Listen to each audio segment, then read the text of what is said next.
everybody. I've had to start this live a little bit early because it is about 400 degrees in this room. I'm boiling hot and it only gets hotter as the evening goes on.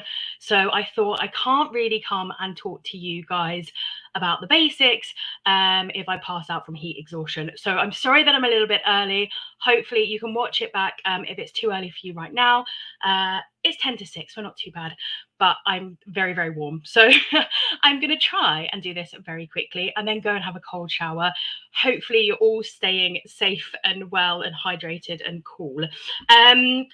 So over the next 10 minutes, we're going to be talking about foundation number 1 of the 5 foundations of wellness.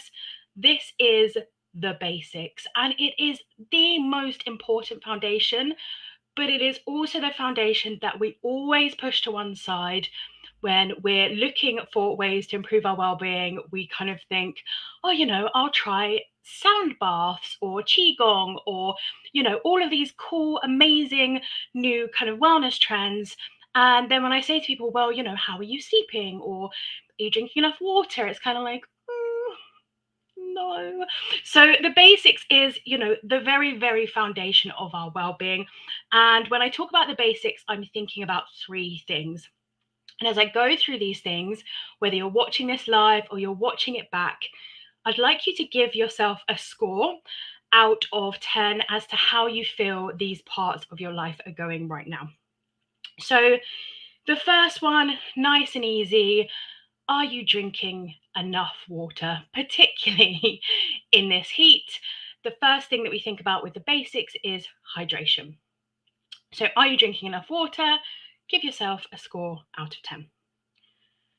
The next one is, are you getting the right amount of quality sleep? Now, I word these in a very particular way. So thinking about whether you're getting the right amount, not too much, not too little, of good quality sleep. And the last few nights, if it's as hot for you as it is for me here, haven't really had any sleep at all. It's been quite horrible. But normally, generally, give yourself a score out of 10. Do you normally get enough good quality sleep? And then the third one, when we're talking about the basics, is, are you eating food that makes you feel good? Now, I'm going to clarify this because this is really, really important before you give yourself a score out of 10. When I say this, I don't mean, are you eating healthy, right? I mean, do you feel good about the food that you eat? Do you have a good relationship with food?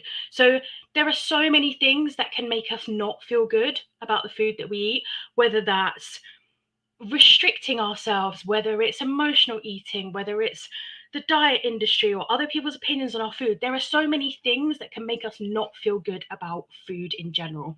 So when I talk about the basics, when I talk about nutrition in particular, what I mean is, do you have a good relationship with food? Are you eating food that makes you feel good? I don't care whether that food is salad or cake, that doesn't matter. What matters is your connection to food and whether you're eating food that makes you feel good. That is it.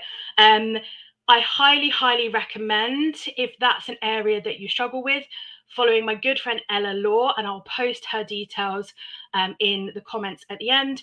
Ella Law is fantastic. She has lots and lots of lessons and courses on our platform around mindful eating, intuitive eating, body image, and just improving your relationship with food overall.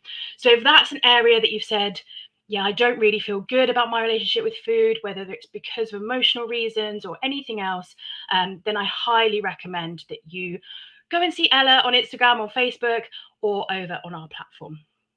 So they're the 3 areas of the basics.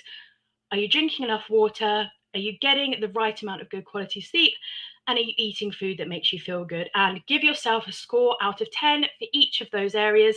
And that sums up the basics. That gives you a good idea of how the basics are going in your life.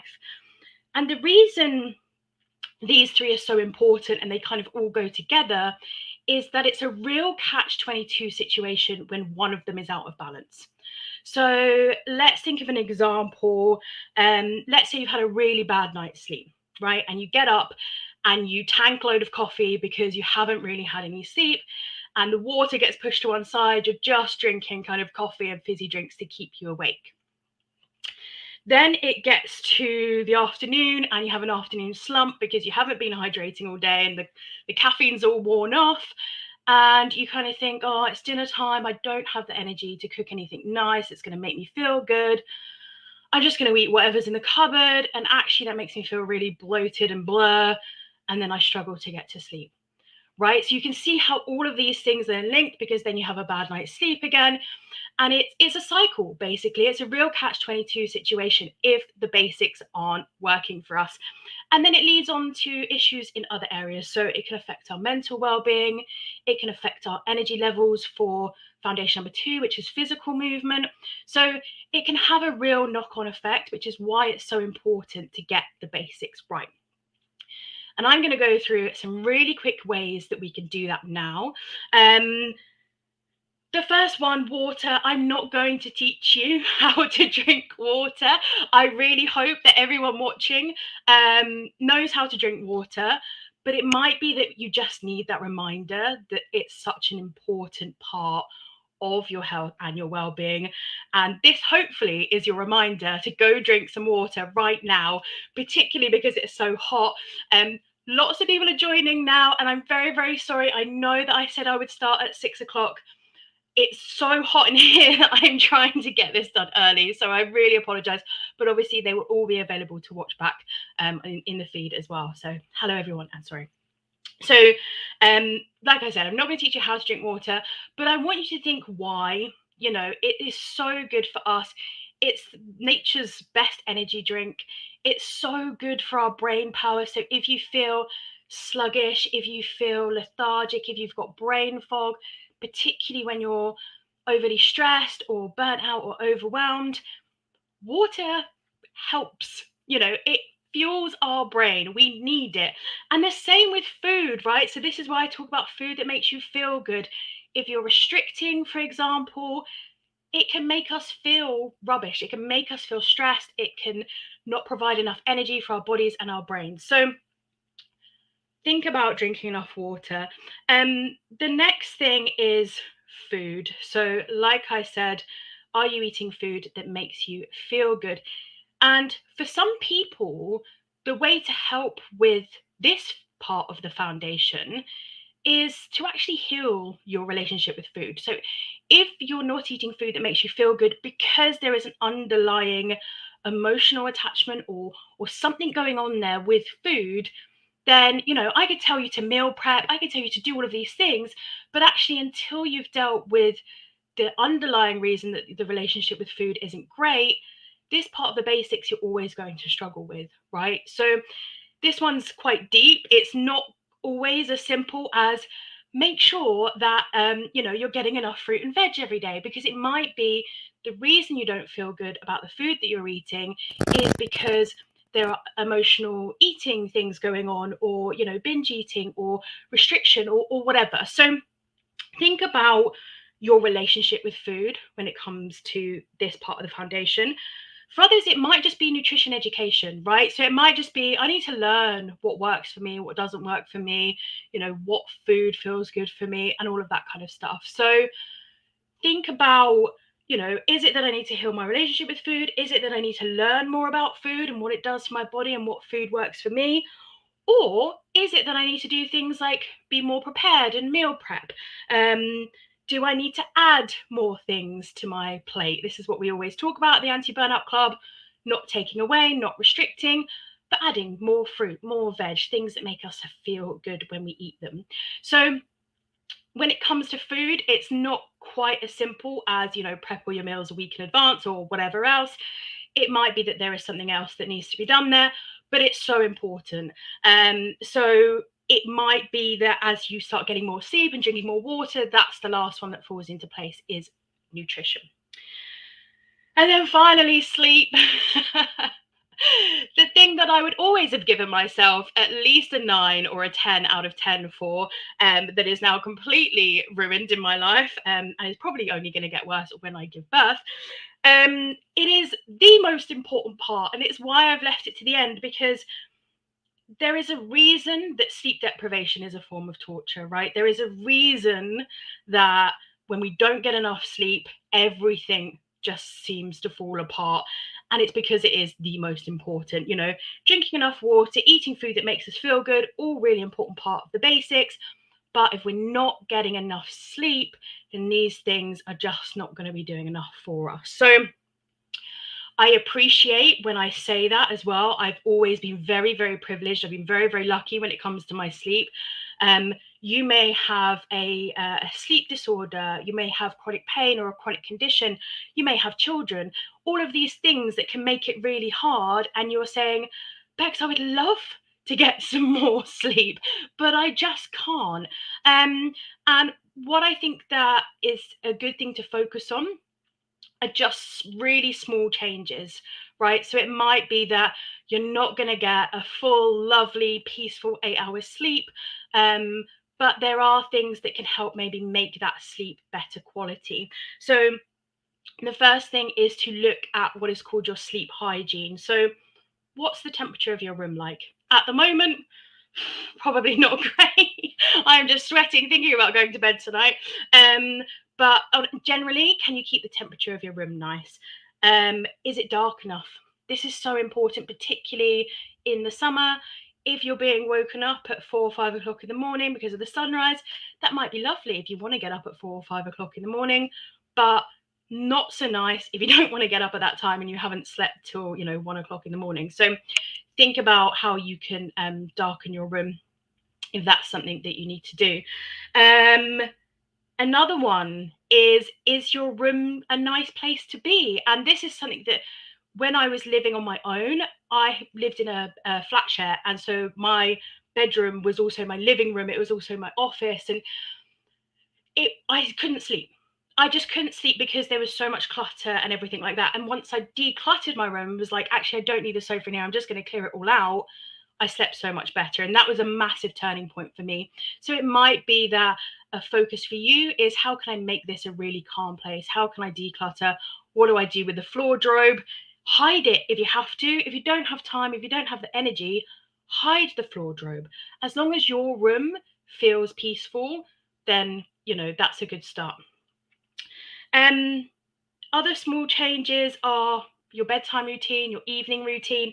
We have something called the Better Sleep Collection on the Anti-Burnout Club, which is basically a collection of all the possible things you could do before bed. So meditation, sleep stories, breath work, tapping.